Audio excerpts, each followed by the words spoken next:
Tell the generals here your call sign little girl. Or does the army not bother giving call signs to spoiled failures who only know how to hide behind their parents' money? The mocking tone of my billionaire stepfather, Arthur Sterling, blasted through the microphone. Hundreds of Delta Force operators in the room chuckled. Standing in the middle of the hall, I looked down at the VIP section. My biological mother quickly bowed her head. Her knuckles turned white as she gripped the fabric of her expensive evening gown to hide her shame, instead of standing up to defend her own daughter. But I didn't cry. I walked straight up to him and uttered exactly 2 words. Crash. The wine glass slipped from his fingers. The smirk on the billionaire's face froze. The entire hall went dead silent. Because absolutely no one expected that the outcast stepdaughter disowned by the family for the past 7 years was actually...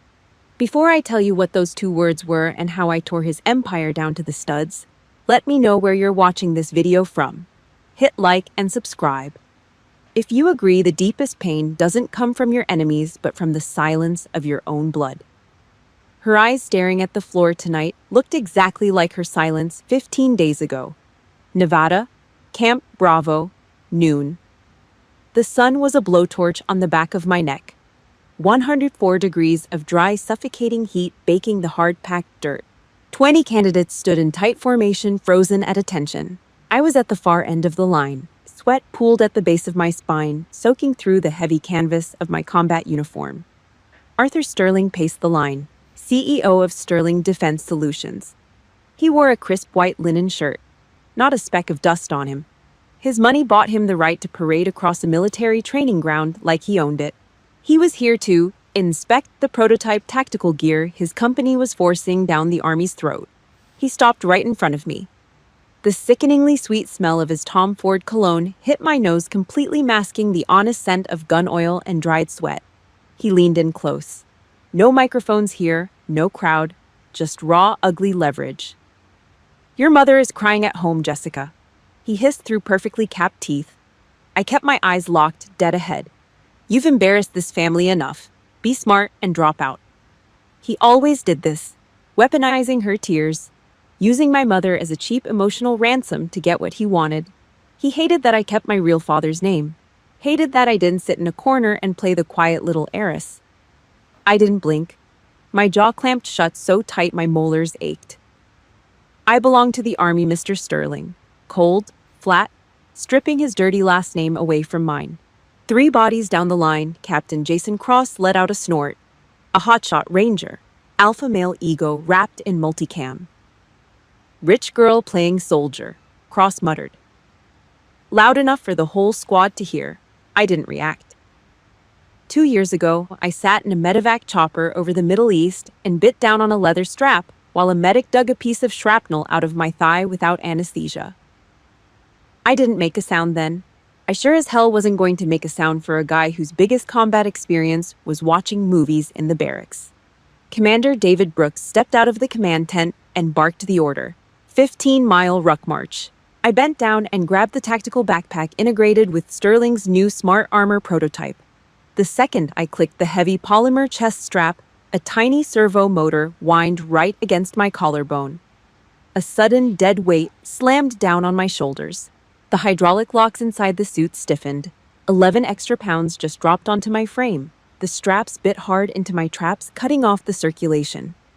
2 miles away, sitting in an air-conditioned control room, my stepbrother Marcus was behind a keyboard. The coward was using his contractor admin access to manually override my suit, upping the resistance, trying to crush me into the dirt before the march even started. Cross walked past, deliberately clipping my shoulder with his. He took long, arrogant strides, leaving behind a look of pure disgust. They all expected the little rich girl to scream for a medic, to report a system failure, to break down crying in the sand and quit. I didn't make a sound. I fell into line, boots hitting the dirt. The heat radiating off the ground blurred the horizon. Every step with the hacked armor felt like walking underwater with lead weights tied to my ankles. My lungs burned, but I matched their pace. Left, right, left. We pushed toward the tree line at the edge of the valley. The second the first shadow of a massive pine tree blocked the overhead surveillance cameras, I made my move. I shifted out of formation, stepped behind a thick trunk completely out of sight. My right hand ripped the Velcro patch off my chest rig. I didn't call for a tech. I didn't need pliers, didn't need a screwdriver. I shoved two calloused, dirt-caked fingers straight into the messy wiring of the micro gearbox. The metal edges scratched my knuckles, but I found what I was looking for. I held my breath. Pressed my thumb against the primary hydraulic circuit board. Snap. The weight-limiting chip broke clean in half. The armor hissed instantly, going slack. The 11 pounds of dead weight vanished, light as a feather. I pulled my hand out, fastened the Velcro, and smoothed out the crease on my uniform. No hesitation. I stepped right back onto the trail boots, crunching over dry pine needles, picking up my pace to catch Jason Cross. They thought this was a game of muscle and endurance.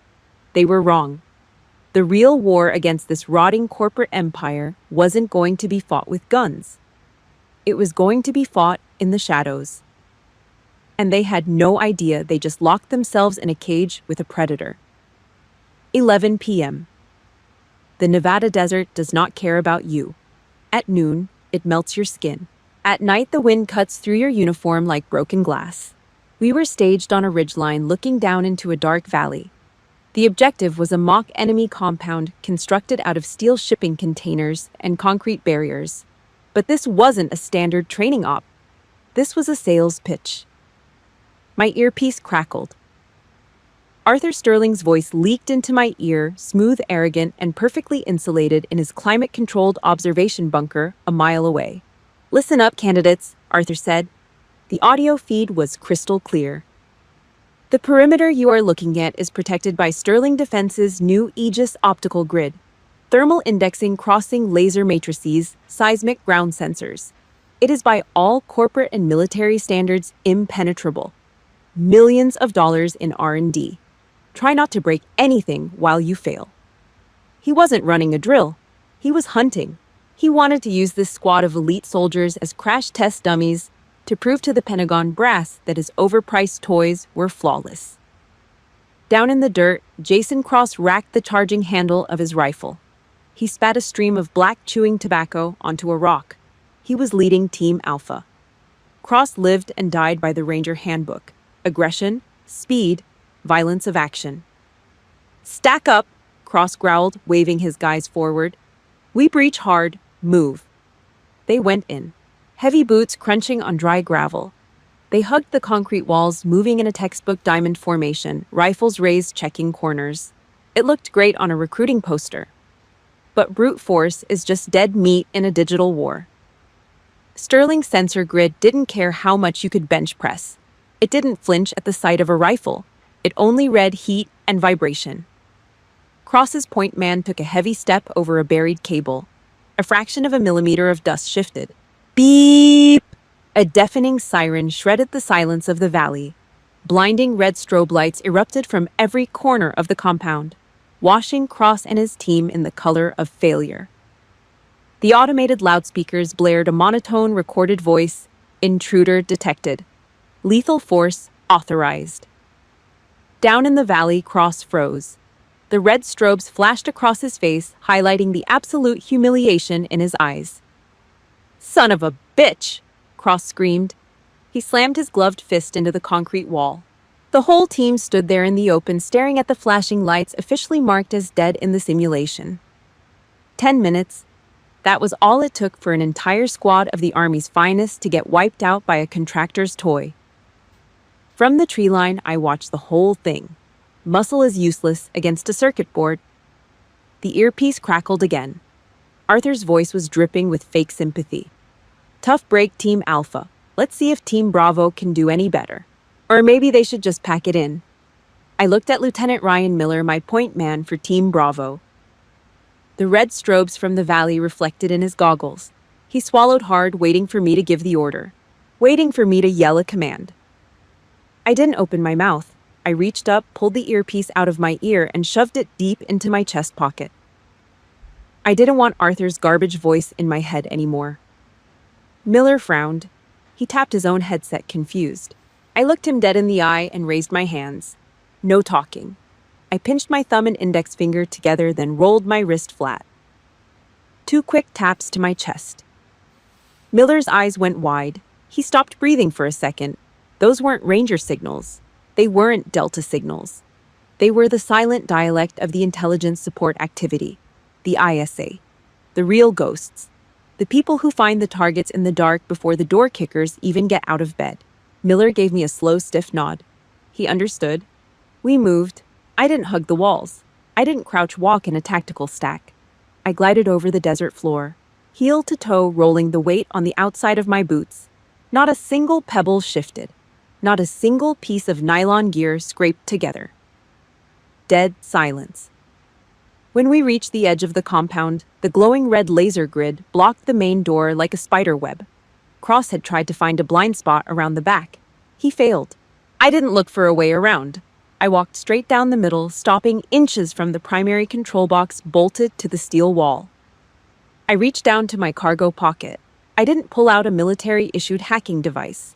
I pulled out an ugly black plastic brick wrapped in electrical tape. Cost me maybe $12 in scavenged parts. It was a low-frequency radio scrambler I built out of a busted comms unit and some copper wire. I didn't need to crack Arthur's $1 million code. I just needed to choke it.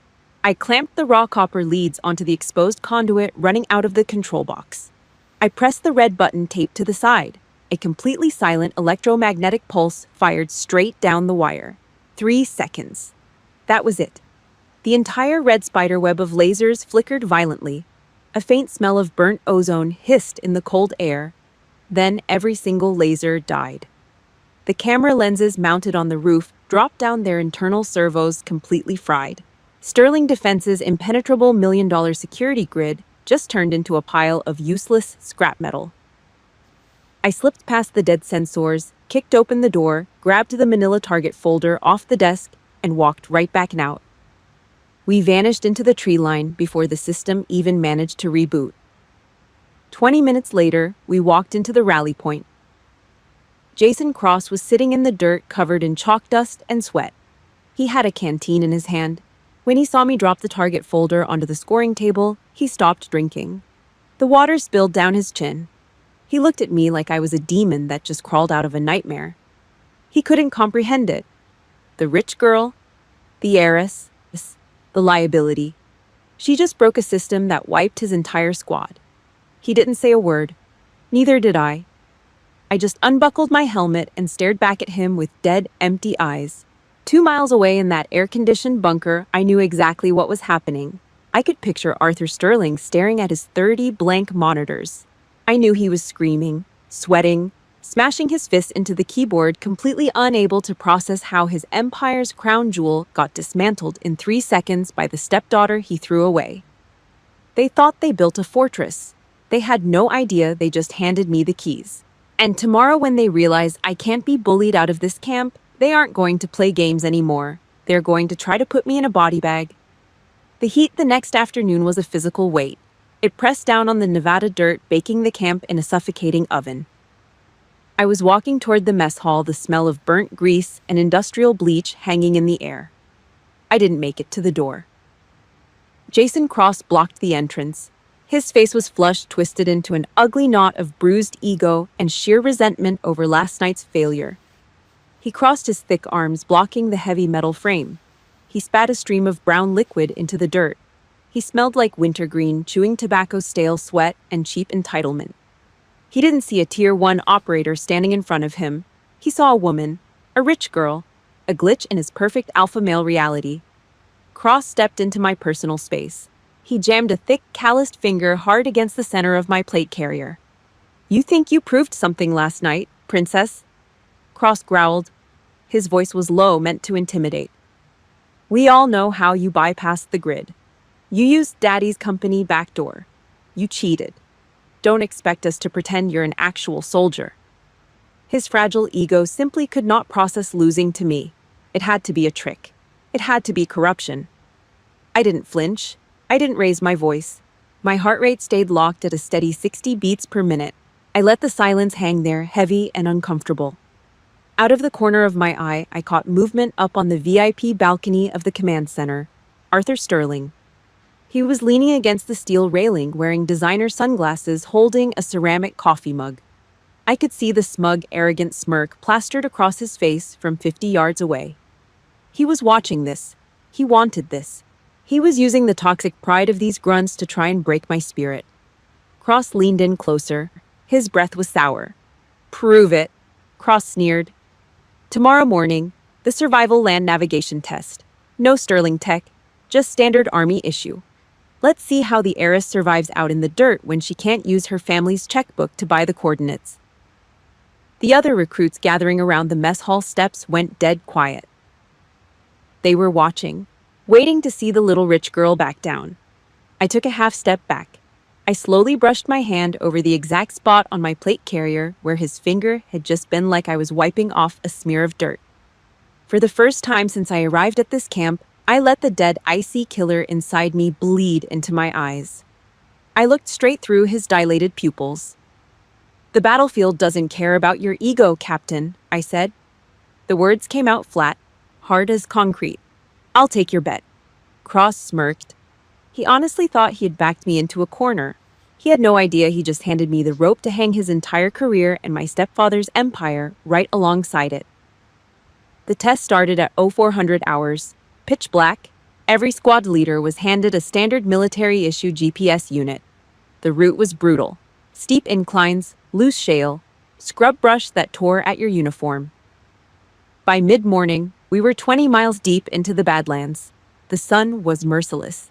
Red dust caked my boots. Sweat stung my eyes, pooling under the rim of my helmet. I checked the GPS strapped to my left wrist. We were supposed to be paralleling a dry riverbed, but the screen flickered. A digital stutter. The coordinate numbers skipped. The green directional arrow twitched violently to the left, then stabilized, pointing us toward a jagged ridge. It wasn't a hardware glitch. Back in the air-conditioned command center, Marcus Sterling was playing God. My spineless, cowardly stepbrother had administrator access to the base's internal network. The fool was actively spoofing the local satellite feed. He was wrapping his dirty digital fingers around my specific GPS unit, slowly bending the electronic compass, degree by degree. He didn't just want me to get lost and fail the test. I knew this terrain. I studied the old topographical maps before I even arrived at Camp Bravo. The new heading Marcus was feeding my screen wasn't just off course. It was dragging Team Bravo directly off the cleared training grid. He was steering us straight into the red zone, a decommissioned Cold War-era mock battlefield, a sector that had never been fully cleared of live ordnance. We kept walking. The crunch of boots on dry earth was the only sound. My eyes left the GPS screen and locked onto the ground. The dirt here looked different, less disturbed, older. A patch of crusty, cracked earth sat dead ahead. Sticking out of the dry clay was a single rusted barb of wire. I threw my right fist straight up into the air. Team Bravo froze instantly. Every boot stopped mid-step. The discipline held. "Captain," Lieutenant Ryan Miller whispered from behind me. "The GPS says we're dead on the safe route." I didn't answer him. The digital machine was telling me I was safe. But the instincts of a woman who had walked through the blood-soaked dirt of the Middle East were screaming violently in my head. I slowly dropped to one knee. I pulled the combat knife from my chest sheath. I didn't dig. I didn't stab. I turned the blade sideways and gently, painstakingly scraped away a half-inch of the crusted sand near the rusted wire. Metal scraped against metal. I carefully brushed the loose dirt away with my fingertips. Staring back at me from the dirt was the rusted, heavy steel pressure plate of an M15 anti-tank mine. Live, unexploded. Just waiting for 100 pounds of pressure to turn this entire squad into red mist. My heart rate slowed to an absolute crawl. A wave of ice shot down my spine. It wasn't fear. It was pure, unadulterated disgust. Arthur and Marcus Sterling weren't just playing contractor games anymore. They weren't trying to bully me out of the army. They just officially pressed the button to murder me. The blade of my combat knife stayed buried in the hard-baked crust of the earth, a fraction of an inch from the rusted pressure plate. I didn't pull it out. I didn't breathe. I looked up. 50 feet above us, a quad-rotor surveillance drone hovered against the blinding Nevada sun. The Sterling Defense logo was stenciled in sharp black paint across its belly. The camera lens stared right at me, buzzing like a mechanical vulture. Marcus was watching through that lens, sitting in his air-conditioned bunker, waiting for the red mist, waiting for a tragic training accident to solve his family's biggest problem.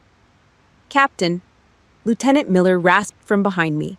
His face was chalk white. He stared at the rusted wire sticking out of the sand. "The compass? It's pointing dead wrong. It walked us right into it."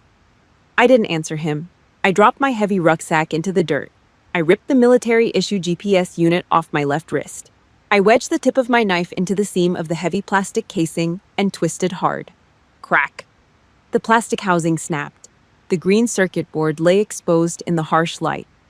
I didn't have time to be scared. The adrenaline dump leveled out instantly, replaced by a freezing mechanical focus. I pulled a spool of spare comms wire from my chest rig. I bit off the plastic insulation, tasting raw copper and desert dust on my tongue. With steady dirt-caked fingers, I spliced the primary motherboard of the GPS directly into my long-range radio antenna. I didn't order a retreat. I sat cross-legged in the red dirt less than 3 feet from a live anti-tank mine. I pulled my tactical tablet from my drop-leg pouch and plugged a hard line into the spliced radio. My thumbs flew across the glass screen. Marcus was pushing a spoofed satellite feed through the base's internal network to bend our navigation. He was manipulating the terrain data. But he was lazy. He used an open-source architecture for the override. Too arrogant to cover his tracks. He assumed a squad of grunts wouldn't know the difference between a bad signal and a digital assassination attempt. I didn't just isolate his signal to fix our compass. I grabbed his incoming data packet, cracked it open, and stuffed it full of a malicious feedback loop I had written during my 3rd tour in Kandahar. A digital pipe bomb. Then I shoved it straight back up the network pipeline, aiming right at his host server. I hit execute. 2 miles away inside the climate-controlled command bunker, Marcus's smug reality shattered. 30 oversized flat-screen monitors mounted on the wall simultaneously seized up. They glitched wildly, tearing the digital maps to shreds before locking into a solid, blinding red. Automated klaxons screamed through the bunker, deafening everyone inside. Cooling fans on the server racks whined like dying jet engines as the processor cores maxed out at 100% capacity. A thick, acrid cloud of burning ozone and melting plastic poured out of the vents. Marcus's $1 million contractor-secured network didn't just crash. It cannibalized itself. Team Bravo walked into the main command post exactly 1 hour ahead of Jason Cross and his bruised ego. The second my boots hit the concrete floor of the operations center, Arthur Sterling lunged at me like a rabid dog. His expensive white linen shirt was soaked with sweat at the armpits. The thick blue veins on his forehead pulsed violently against his flushed skin. "Who are you spying for?" Arthur screamed. He slammed his fist onto the metal briefing table right in front of Commander Brooks. Saliva flew from his lips, spotting the tactical maps. "Explain yourself. Where the hell did you get the intercept code to fry my servers?" The entire room went dead silent. The radio operators stopped typing. Brooks crossed his arms, his jaw tight. I didn't flinch. I locked my hands behind my back, standing at perfect parade rest. I looked down at him. He wasn't a titan of industry anymore. He was just a panicked man in a wet shirt throwing a tantrum because his expensive toys broke. "Basic electronic survival, sir," I said. My voice was a flat, dead calm cutting cleanly through the chaotic tension in the room. Arthur practically foamed at the mouth. He pointed a trembling finger at my face. "Don't you lie to me. I have civilian VIP clearance. I read the files. I see the training logs.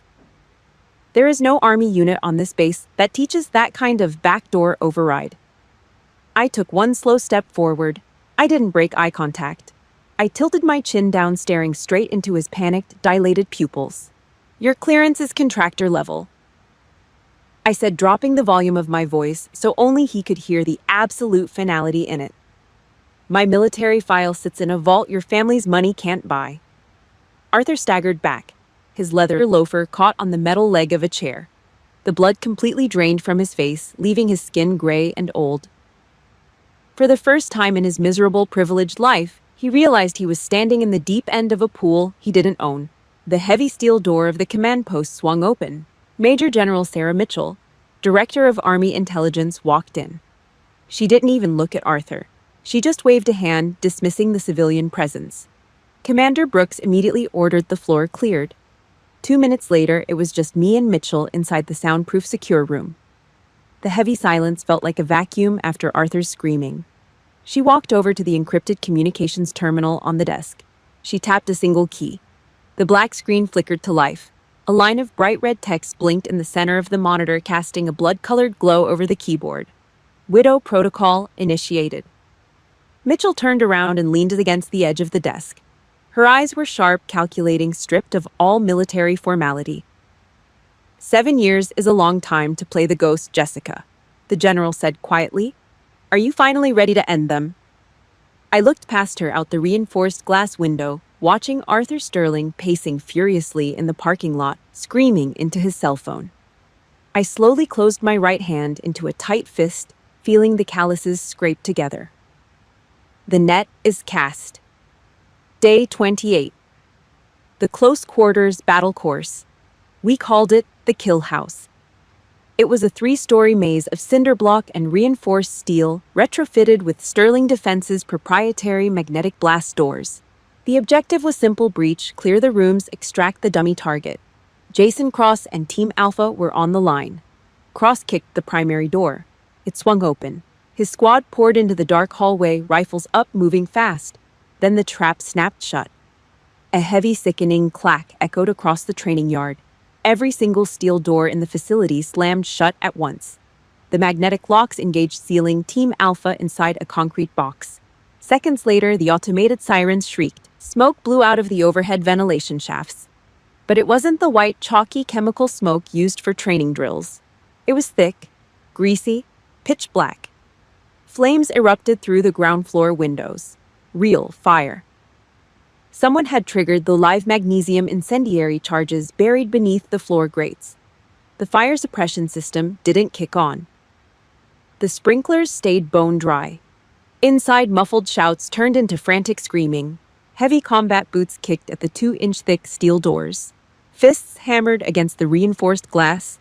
They were trapped in an oven. The fire was eating the oxygen fast. Out in the yard, Commander Brooks grabbed a bullhorn. Stand back. Evacuate the perimeter. We need heavy cutters up here now. The base loudspeakers hissed. Arthur Sterling's voice boomed over the PA system. He was sitting in his safe, climate-controlled observation deck. Stand down, Commander. Arthur's voice echoed, dripping with fake, calculated panic.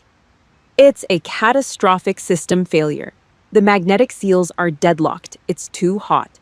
Do not send more men into that fire. Repeat, stand down. He was lying. It wasn't a glitch. Marcus locked those doors from his laptop.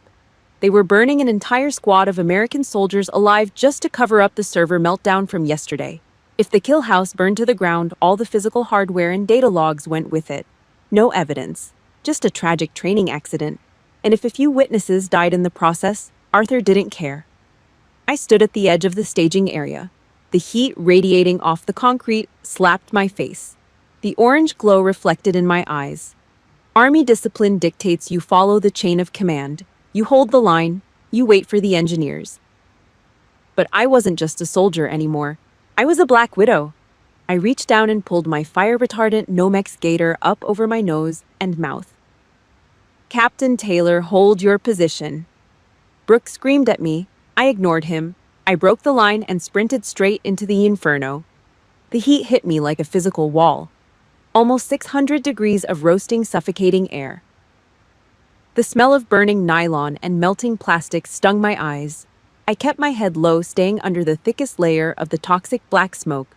I reached the main security terminal, bolted to the wall outside the primary breach point. The plastic casing around the monitor was already starting to bubble and warp from the heat. The screen flashed red. Lockdown active. Require biometric override and level 1 contractor passcode. I didn't have Marcus's thumbprint. I didn't have a hacking rig.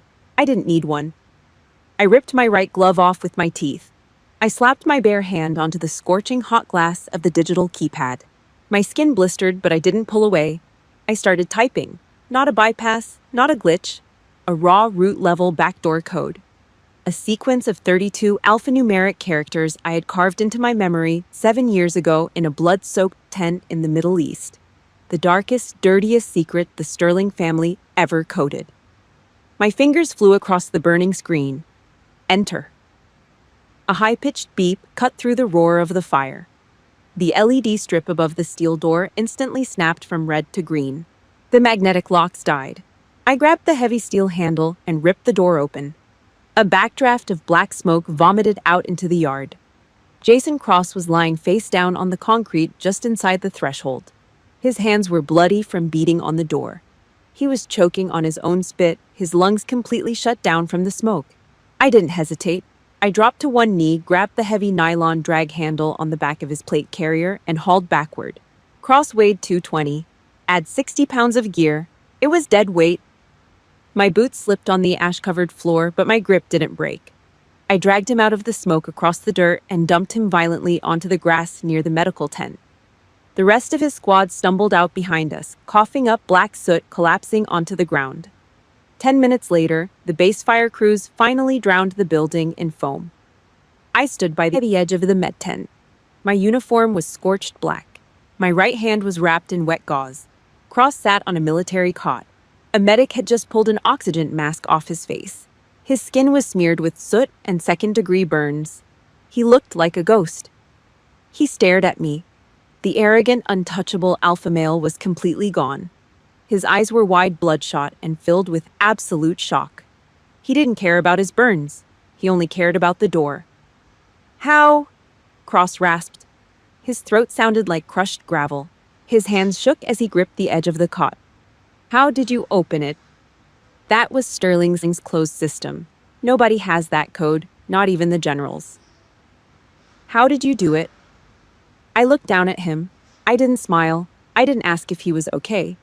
I just brushed a layer of gray ash off my shoulder. "Sometimes, Captain," I said, my voice dead and hollow. "To beat the devil, you have to know how to speak his language." Cross stopped breathing. The reality of what he was looking at finally clicked in his brain.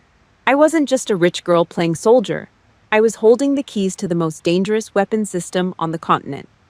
He swallowed hard, shrinking back on the cot. He finally understood. The real war hadn't even started yet. The smell of burnt plastic and scorched concrete stuck to my uniform. I didn't bother changing. The second I pushed through the double doors of the command post, Arthur Sterling came at me like a junkyard dog. He was completely unhinged. The cool, untouchable billionaire mask had melted off entirely. "You goddamn spy!" Arthur screamed, spit flying from his mouth, hitting the collar of my soot-stained shirt. "How did you open that door? Where did you get that code?" He grabbed the edge of the steel briefing table, his knuckles white. He was terrified. That backdoor sequence wasn't just a master key to a training facility. It was the digital fingerprint of his company's darkest secrets. I stood at attention. Parade rest, hands locked behind my back. I didn't wipe his spit off my collar. I didn't blink. "I am a United States Army officer, sir," I said, my voice dead flat. Arthur slammed his fist into the table. "The game is over. I'm revoking your clearance. I'm using my contractor authority to have you suspended, stripped of rank, and thrown off this base tonight." He thought he still had the high ground. He thought his checkbook could buy a court-martial. The heavy door to the command post slammed open. Major General Sarah Mitchell walked in. The temperature in the room dropped 10 degrees. She didn't look at Arthur. She didn't acknowledge his tantrum. She just stared right through him. "You don't have that authority, Mr. Sterling," Mitchell said. Her voice was ice. Before Arthur could open his mouth to argue, 2 armed MPs stepped in behind the general, forcing him to back away from the table. Mitchell grabbed my arm, her grip tight, and pulled me toward the back of the command post. The magnetic lock on the SCIF, the secure compartmented information facility, clicked shut behind us. Total silence. Mitchell walked over to a reinforced terminal. The pale blue light from the monitor washed over her face. She hit a few keys. A digital log file popped up on the screen. "The incendiary trigger," Mitchell said, pointing a pen at a string of IP addresses. It wasn't a glitch. The command originated from a localized terminal inside the contractor bunker, Marcus Sterling's terminal. Commander Brooks was standing in the corner of the room. The veteran ranger looked like he was about to rip a steel beam out of the wall with his bare hands.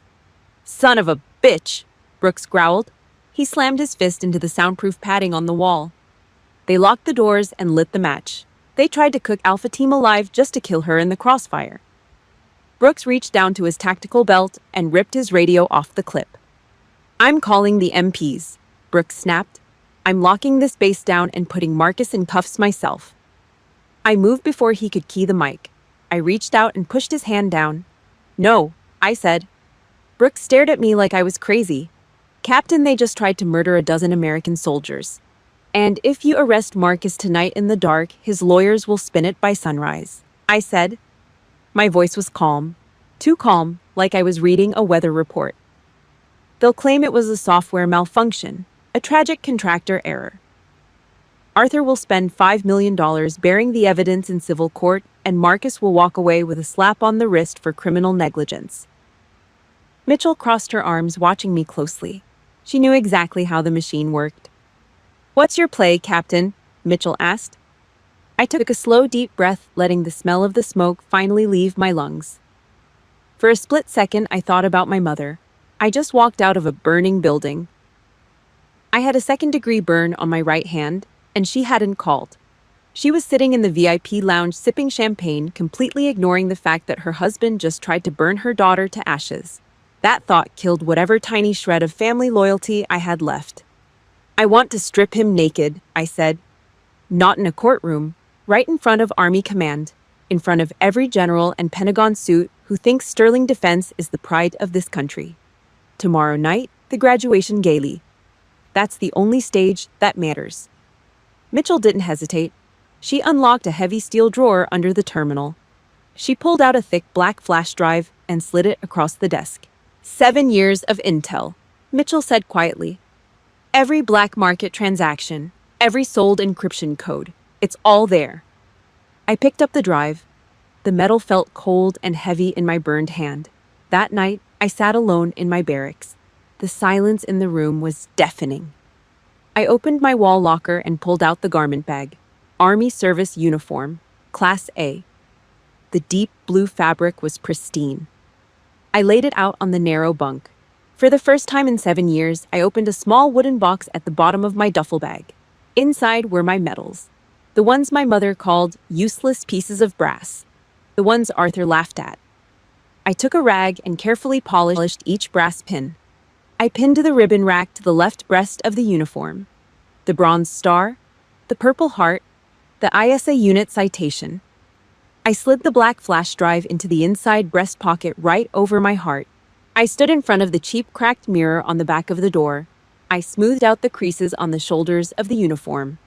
The woman looking back at me wasn't a scapegoat anymore. She wasn't the forgotten stepdaughter. She was a black widow fully armed and ready to collect a blood debt. I reached out and clicked off the light switch. The room went pitch black. The stage for tomorrow was set. The graduation gala was held in a high-end Vegas hotel ballroom. Off base, out of the dust. The air conditioning blasted. Crystal chandeliers threw blinding fractured light across the room. The air was thick with the smell of heavy, expensive cologne, melted wax from the centerpieces, and the sickeningly sweet aroma of corporate greed. General Thomas Hayes from the Joint Special Operations Command sat at the head table. The top brass were all there, sipping scotch, completely unaware that the floor they were standing on was about to cave in. Up on the stage, Arthur Sterling held a microphone. He wore a custom-tailored Armani suit, his hair slicked back with expensive gel. He paced the stage, delivering a bloated, self-righteous speech about American strength and Sterling Defense's unwavering commitment to the warfighter. Polite, scattered applause echoed through the room. Down in the VIP section, my mother Eleanor sat with her legs crossed. She wore a mink stole draped over her bare shoulders. She smiled a tight, polished smile, soaking in the attention of being the most powerful contractor's wife in the room. Yesterday, her husband locked me in a burning building. Tonight, she was drinking his champagne. I stood at the back of the room with the other candidates. Class A uniform, boots shined, back straight. I didn't drink. I didn't talk. I just watched the show. The call sign ceremony started. The final rite of passage. One by one, the graduates walked across the stage to receive their official operational handles. Jason Cross went up. Commander Brooks handed him a plaque. Beacon, Brooks announced. Cross took the plaque. He didn't puff out his chest. He didn't smirk. As he walked off the stage, his eyes met mine. The arrogance was gone. There was only a deep, unsettled confusion in his stare. He was still trying to figure out how a rich girl had hauled his 200-pound frame out of a fire. Arthur took the microphone back. He was riding high, drunk on his own perceived power. He had saved me for last, the punchline to his joke. And finally, Arthur said, a malicious grin stretching across his face, "We have Captain Jessica Taylor." The room went dead quiet. Hundreds of eyes turned toward the back of the ballroom. Some looked curious, some looked sympathetic. A lot of the brass looked annoyed. I stepped forward. The heavy brass of my medals clinked softly against my jacket. I walked down the center aisle, my eyes locked dead on Arthur. I stepped up onto the stage. Arthur stepped into my space, bringing the microphone right up to my face. "As many of you know," Arthur said, projecting his voice so it bounced off the back walls, "not everyone is cut out for the military, especially when they turn their backs on the expectations of their family to chase pipe dreams." He chuckled. A few of his corporate buddies in the front row laughed with him. I looked down at the VIP table. My mother didn't look up. She bowed her head, staring intently at her lap. Her knuckles were white as she gripped the fabric of her evening gown. She was embarrassed. She was choosing the mink stole and the Armani suit over her own flesh and blood. Her silence cut deeper than any knife Arthur could ever twist. Arthur leaned in closer. "So, Captain Taylor, tell the generals here. What massive contribution have you made to earn a call sign? It was a trap. He wanted me to stutter, to look weak, to prove to everyone in the room that I didn't belong." I stepped right up to the microphone. I didn't yell. I didn't break my posture. "My service record is highly classified, sir," I said, flat, cold. "It cannot be discussed in this room." Arthur threw his head back and laughed. The sound echoed through the PA system, grating and ugly. "Oh, it's a secret," Arthur mocked, turning to the crowd. "Tell the generals here your call sign, little girl. Or does the army not bother giving call signs to spoiled failures who only know how to hide behind their parents' money?" I took a slow, deep breath. I stared straight into his dilated, arrogant pupils. "My call sign," I said, my voice dropping an octave, carrying the weight of 7 years of blood and silence, "is Iron Widow." Crash! The crystal wine glass slipped from Arthur's hand. It hit the marble floor, shattering into 100 pieces. Have you ever had a moment where you finally stopped letting a toxic family member control your narrative? If you know what it feels like to finally speak your truth, drop a yes in the comments below. Hit that like button and subscribe if you're ready to see how I finished the job. The color completely drained from his face. The smirk died. In the back of the room, General Hayes slowly put his drink down on the table. He leaned forward, his eyes locking onto me with sudden, terrifying clarity. The shattering of the crystal glass was the loudest sound in Nevada. Red wine splashed across the white marble floor, pooling around Arthur Sterling's expensive leather shoes. Under the harsh glare of the chandeliers, it looked exactly like blood. The smug, untouchable grin on the billionaire's face froze. His skin turned the color of wet ash.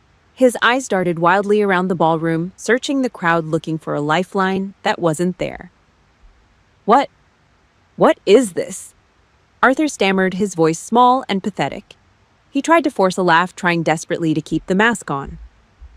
"What kind of nonsense are you talking about?" I didn't let him recover.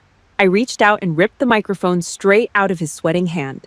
The audio feedback shrieked through the ballroom speakers, a high-pitched squeal that made the officers in the front row flinch. I didn't flinch. 7 years ago, I said. My voice was a hammer hitting an anvil. Cold, hard, absolute. An Army Ranger element was ambushed in a dry riverbed outside of Kandahar. A routine patrol turned into a slaughter. They called for air support, but their radios were dead. A complete localized communications blackout. Do you know why? The ballroom was dead silent. You could hear the hum of the air conditioner. Down at the head table, General Thomas Hayes slowly placed both hands flat on the linen tablecloth. The four-star general sat up straight, his jaw locked, his eyes boring into me. Because the proprietary encryption codes for their comms didn't fail, I said, projecting my voice to the back wall.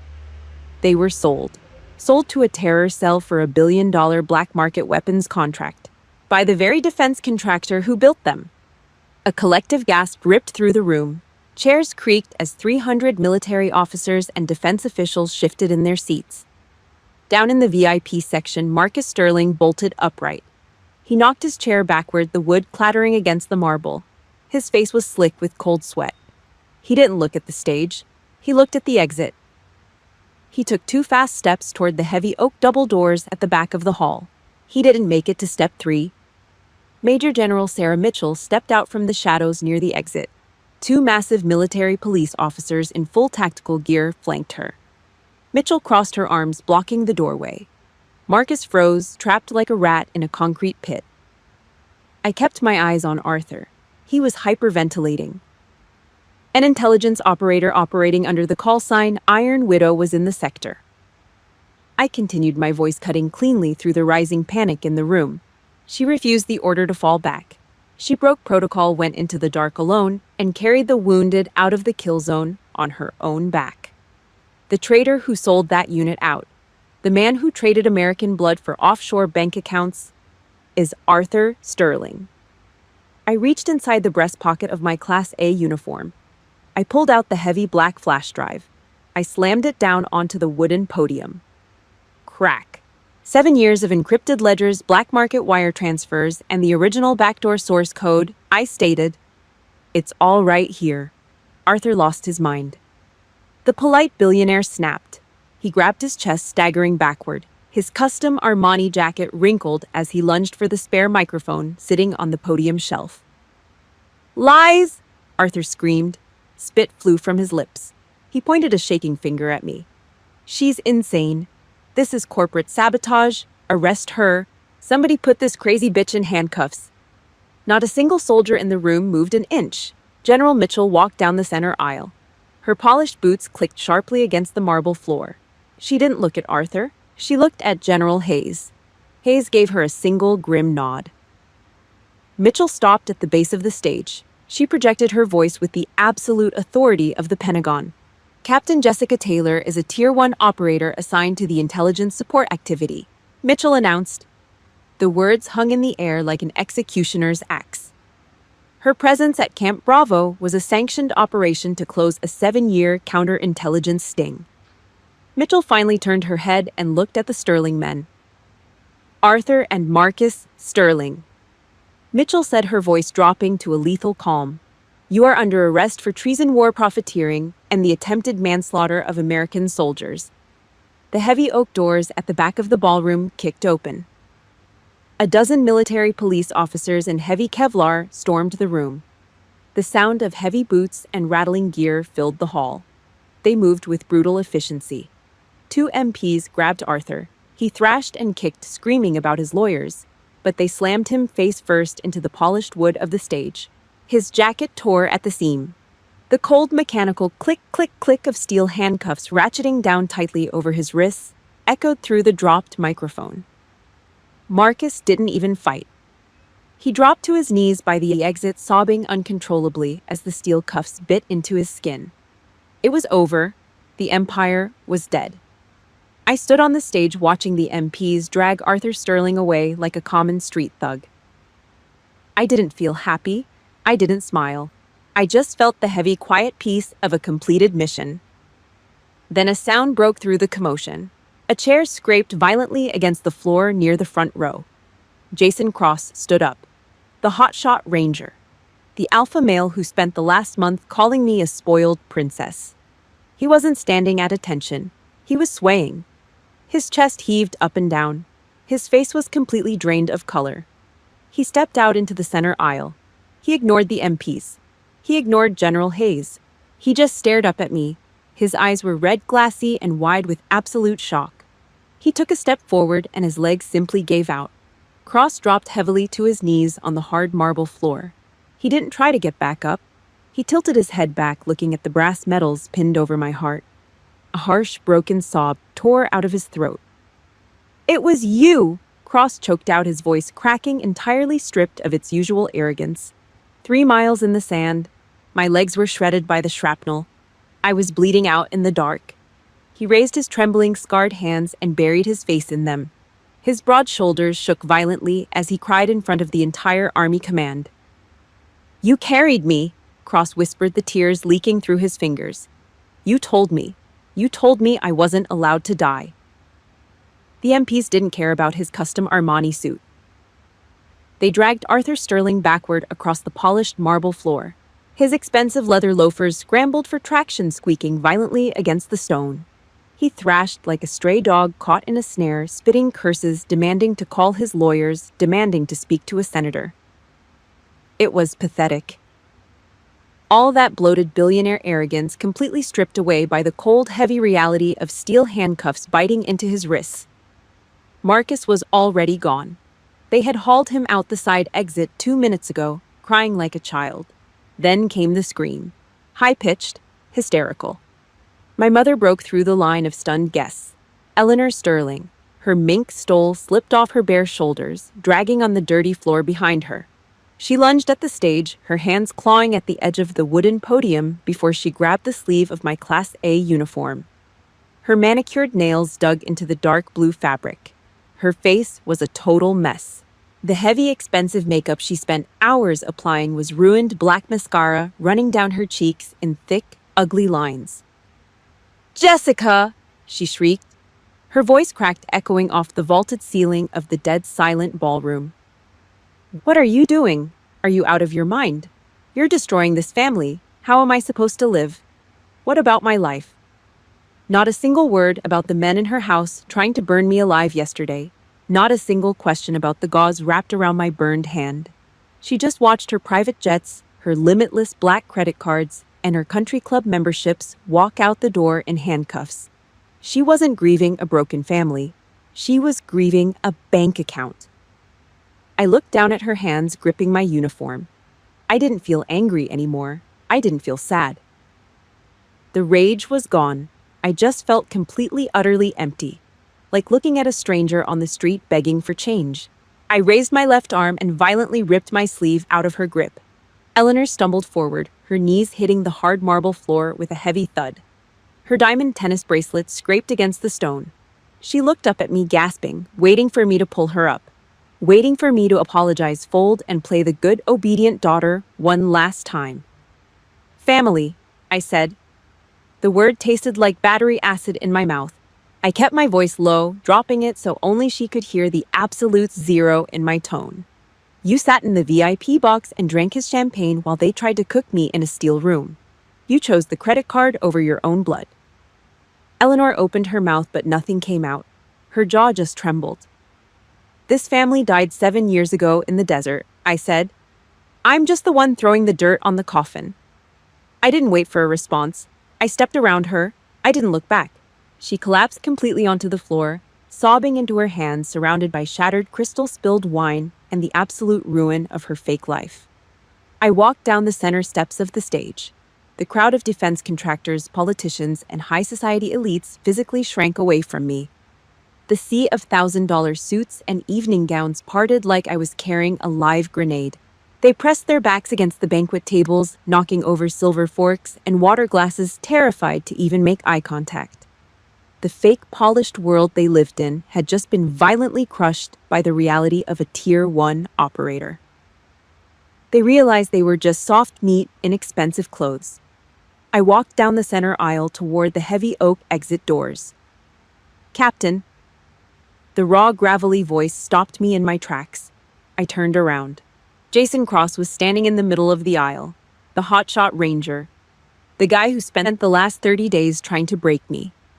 His face was still pale under the bright chandeliers. His eyes were bloodshot. He didn't say anything else. He didn't offer a weak, drawn-out apology. He knew words were useless dirt right now. Cross reached up to his chest. His thick, scarred fingers grabbed the polished brass Special Forces qualification pin he had just been awarded 10 minutes ago, the pin he had bled for. The pin that gave him the right to act like a god on the training yard. He ripped it off his uniform. Cross took a heavy step forward. He dropped to his right knee on the hard marble floor. He bowed his head, looking straight at the toes of my combat boots, and placed the shining brass pin on the ground directly in front of me. The ultimate gesture of submission. The total surrender of an alpha male ego to a superior soldier. A second later, boots clicked against the marble. Lieutenant Ryan Miller stepped out of the formation at the back of the room. Miller walked up beside Cross. He didn't hesitate. He unpinned his own brass badge, dropped to one knee, and placed it right next to Cross's. Then the dam broke. A heavy rhythmic thud echoed through the ballroom. One by one, all 20 male candidates from the elite training cycle broke ranks. Men from the Rangers, the Green Berets, the Delta Force pipeline. The men who had laughed when Arthur called me a spoiled princess. The men who had watched me carry a 200-pound casualty out of a 300-degree fire. They marched forward in total silence. Clink, clink, clink. 20 highly trained killers dropped to one knee. 20 brass pins hit the marble floor, forming a glittering sea of metal right at my feet. No one spoke. The heavy, suffocating silence in the room was absolute. The only sound was the metallic ring of the badges settling onto the stone. I looked past the kneeling men straight toward the VIP tables at the front of the room. General Thomas Hayes, the commander of JSOC, stood up. The 4-star general pushed his heavy wooden chair back. He didn't say a word. He stood at perfect attention, raised his right hand, and snapped a razor-sharp salute. Not to a rich girl, not to a contractor's stepdaughter, but to the Iron Widow. I didn't smile. I raised my hand and returned the salute. I turned my back on the kneeling men, pushed open the heavy oak doors, and walked out into the cool Nevada night, leaving the rotting empire behind me in the dark. 30 days. That's exactly how long it took the Department of Justice to completely gut Sterling Defense Solutions. Arthur and Marcus didn't get a country club prison for white-collar criminals. They didn't get tennis courts and weekend furloughs. They got federal supermax, life without the possibility of parole. The feds moved in like a plague of locusts. They seized the offshore bank accounts, the dummy shell companies, the defense contracts, and the private jets. And my mother, Eleanor, was evicted from the Vegas penthouse before the sheets were even cold. She was currently renting a cheap one-bedroom apartment on the ragged industrial edge of Henderson. No more mink stoles. No more Armani suits. Just the roar of the interstate through thin windows and the smell of cheap microwave dinners in the hallway. I stood in the base mailroom. The overhead fluorescent tube buzzed, flickering with a sickly yellow light. I held a thick, cream-colored envelope in my hands. The handwriting on the front was hers.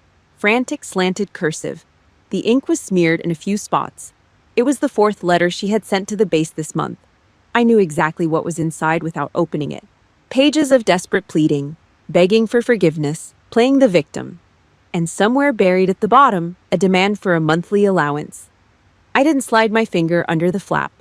I gripped the thick paper and ripped it clean in half. The heavy cardstock tore with a loud, satisfying rip. I put the halves together and tore them again. Quarters, then eighths. I dropped the shredded confetti into the rusted metal trash can by the door. The sound of the pieces hitting the bottom was the best thing I'd heard all week. I didn't call her. I didn't write back. I had my JAG lawyer send one single text message to her burner phone. Forgiveness does not mean access. That was it. The silence belonged to me now. I used it to build a concrete wall she would never cross again. I wasn't angry anymore. I was just done. I pushed open the heavy doors of the mailroom and stepped back out into the dirt. Camp Bravo. It was 600 hours.